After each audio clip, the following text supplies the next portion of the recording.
วันนี้น้องรักคุณรักเอ๋ยพาไปทะเลค่ะ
น้องเอ๋ยมานี่ลูกน้องเอ๋ย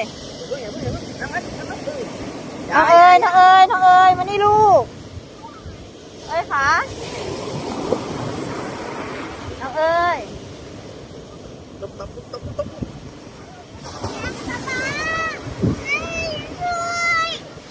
ช่วยด้วยช่วยด้วยทำยังไงดีช่วยด้วยอ้าวแล้วคุณชูมือขึ้นเย้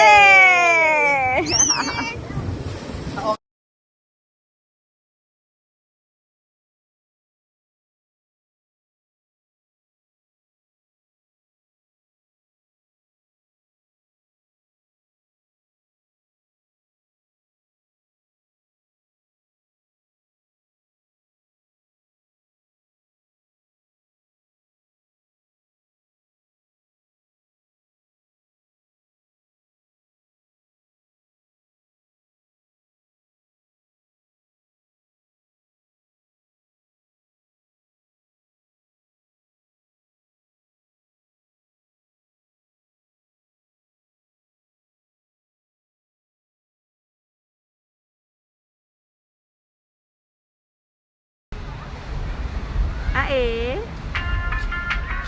ว้าว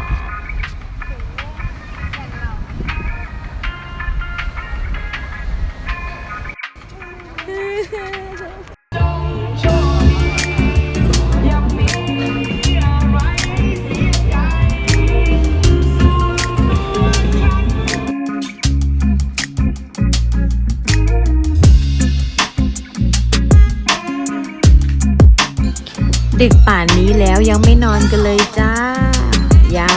ยาวไปคืนนี้ ก่อนกลับแวะเล่นน้ำกันก่อนน้องเอ๋ยมาน้องเอ๋ยเร็ว